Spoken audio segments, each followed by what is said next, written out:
जरा सोचिए, एक बहुत ही हाई प्रोफाइल पीस समिट चल रहा हो और अचानक एक वर्ल्ड लीडर दूसरे को सबके सामने कुछ कहने पर मजबूर कर दे तो क्या होगा। हाल ही में मिस्र में गाजा शांति वार्ता के दौरान बिल्कुल यही हुआ, और ये एक ऐसा मोमेंट था जो बस कुछ ही देर में वायरल हो गया।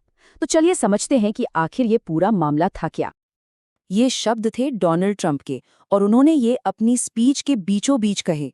उन्होंने सीधे पाकिस्तान के प्रधानमंत्री शहबाज शरीफ की तरफ देखा और उन्हें कह सकते हैं एक तरह से सबके सामने चैलेंज कर दिया। मतलब साफ था, वो कह रहे थे कि भाई जो तारीफ आपने अकेले में की थी, अब हिम्मत है तो पूरी दुनिया के सामने करके दिखाइए। अब इस अचानक आई रिक्वेस्ट से प्रधानमंत्री शरीफ तो एकदम हैरान रह गए। साफ दिख रहा था कि वो हिचकिचा रही हैं।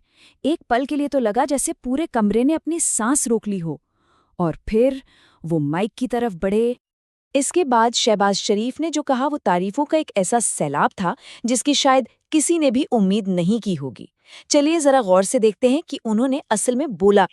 शरीफ ने अपनी बात की शुरुआत ही एक बहुत बड़े बयान से की।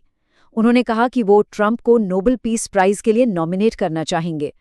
और हाँ, ये कोई पहली बार नहीं था, पाकिस्तान पहले भी ये कर चुका था।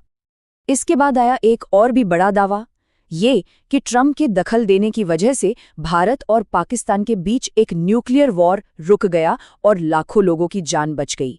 ये बहुत बड़ी बात थी। जिस तरह की भाषा का इस्तेमाल हो रहा था वो बहुत ही सीधी और तारीफों से लबालब थी। सच कहें तो कुछ लोगों को ये ज़रूरत से ज़्यादा चापलूसी लगी, इतनी ज़्यादा कि वहाँ मौजूद कई लोग असहज हो गए। सवाल उठता है कि ये डिप्लोमेसी थी या कुछ और ही चल रहा था। तो कुल मिलाकर देखें तो एक छोटे से भाषण में तारीफ का लेवल मतलब असाधारण था। नोबेल प्राइज से लेकर दुनिया को बचाने तक हर बड़ी बात कह दी गई। सच में ये स्केल देखना काफी चौंकाने वाला है। अच्छा, तो ये तो शरीफ ने कहा, लेकिन कमरे में बैठे बाकी वर्ल्ड लीडर्स का इस पर क्या रिएक्शन था, अंदाजा लगाना मुश्किल नहीं है। सबके सब हैरान थे। और हैरानी की बात यह है कि सिर्फ बाकी लोग ही नहीं, खुद डोनाल्ड ट्रंप भी, जिनकी इतनी तारीफ हो रही थी, काफी सरप्राइज लग रहे थे। और दूसरे नेताओं की तो बात ही क्या करें। इटली की जॉर्जिया मेलोनी और यूके के कीयर स्टार्मर के चेहरे के एक्सप्रेशन वो अपने आप में पूरी कहानी बयां कर रहे थे। स्पीच खत्म होने के बाद ट्रंप ने भी मजाकिया लहजे में कहा, वाह, मुझे इसकी तो बिल्कुल उम्मीद नहीं थी। चलो अब घर चलते हैं। ये एक तरह से मानना था कि तारीफ का जो लेवल था वो उनकी अपनी उम्मीदों से भी कहीं ज्यादा था।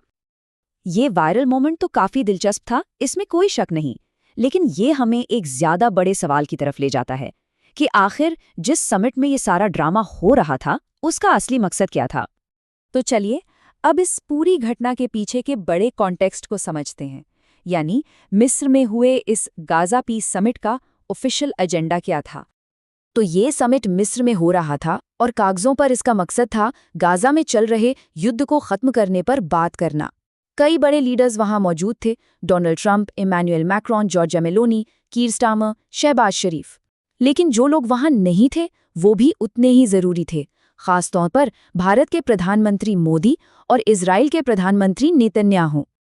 जहां तक इजरायली प्रधानमंत्री के न आने की बात है तो ऑफिशियल कारण तो एक यहूदी त्योहार बताया गया, लेकिन कई जानकारों का मानना है कि असल में वो इस समिट में दिलचस्पी ही नहीं रखते थे। तो अब सवाल ये उठता है कि इस अजीब सी स्पीच और इसके असली दुनिया पर पड़ने वाले असर के बीच क्या कनेक्शन है। देखिए, ये सिर्फ एक ऑकवर्ड मोमेंट नहीं था, इसके पीछे गहरे जियोपॉलिटिकल मतलब छिपे हैं। देखिए, एक तरफ तो समिट का मकसद था शांति लाना, लेकिन दूसरी तरफ जमीनी हकीकत कुछ और ही कहानी कह रही थी। जिस वक्त ये समिट चल रहा था उसी दौरान गाजा में हिंसा जारी थी और रिपोर्ट के मुताबिक इजरायली सेना के एक्शन में 5 फिलिस्तीनी मारे गए। इससे इस पूरे इवेंट के असर पर ही बड़े सवाल खड़े हो गए। इसी समिट के दौरान ट्रंप ने भारत-पाकिस्तान रिश्तों को लेकर भी एक बात कही। उन्होंने कहा, मुझे लगता है कि पाकिस्तान और भारत अब अच्छी तरह से एक साथ हैं, है ना? इस पर शरीफ ने बस एक अजीब सी मुस्कान दी।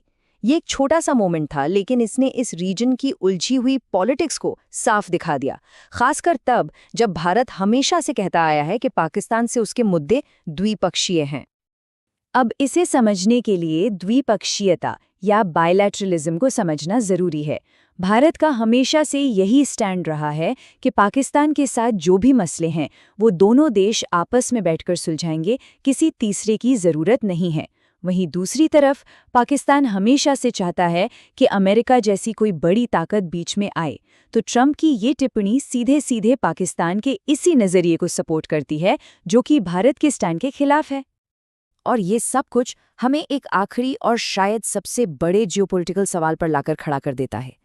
क्या ट्रंप का ये दबाव और शरीफ की ये ज़बरदस्त तारीफ इस बात का इशारा है कि पाकिस्तान पर इजराइल को एक देश के तौर पर मान्यता देने के लिए प्रेशर बनाया जाएगा? ये एक ऐसा सवाल है जिसका जवाब तो आने वाला वक्त ही देगा, लेकिन इसके जो भी नतीजे होंगे वो पूरे रीजन के लिए बहुत मायने रखेंगे।